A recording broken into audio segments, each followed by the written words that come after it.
সিংহাসনের মধ্যে একটা হাট বসিয়ে দিয়েছে। খালি মানে দেবদেবী না, অন্য কাউকে বসিয়েও পুজো শুরু করে দিয়েছে। কিন্তু সঠিক নিয়ম কি? প্রত্যেক মানুষই এত খাটে পরিশ্রম করে কিসের জন্য? যে ভালো থাকার জন্য, পরিবারের সবাই যেন ভালো থাকে, আমার ঘরে যেন শান্তি বজায় থাকে। তার জন্য তো আমাদের ভালো কিছু করতে হবে। সেই ভালোটা কি? যদি আপনার সিংহাসনে যদি এই দেবদেবী বা এনারা যদি না রাখেন, তাহলে কিন্তু আপনার গিয়ে কোনো সময় ভালো কিছু কিন্তু হবে না। তাহলে সিংহাসনে, সনাতনী হিন্দুদের বাড়ির সিংহাসনে কাদের রাখা উচিত?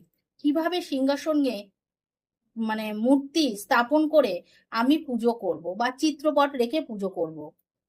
কি কিরকম সেই চিত্র বা মূর্তি হবে?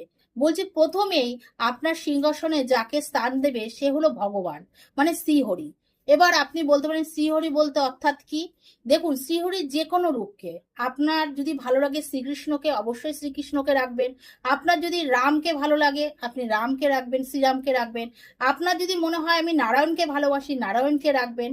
তারপরে আপনি যার স্থান দেবেন মা লক্ষ্মীকে। কেন, যেখানে শ্রীহরি থাকে সেখানে কিন্তু মা লক্ষ্মী আসে এবং থাকে, সে শ্রীহরির পদ শ্রী পাদপদ্ম সেবা করার জন্য। তাই জন্য সেখানে মা লক্ষ্মীকে অবশ্যই রাখা উচিত।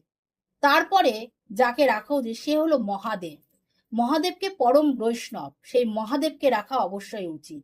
আপনি চিত্রপটও রাখতে পারেন, আপনি শিবলিঙ্গও রাখতে পারেন। তারপরে যাকে রাখা উচিত সে হলো গণেশ, সিদ্ধিদাতা গণেশ।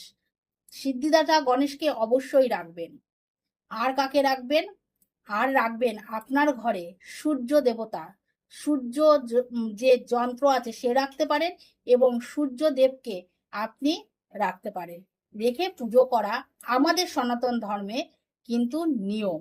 তাই জন্য সিংহাসনে এই কয়টি জিনিস রেখে অবশ্যই পুজো করবেন, যদি আপনি নিজেকে সনাতনী মনে করেন।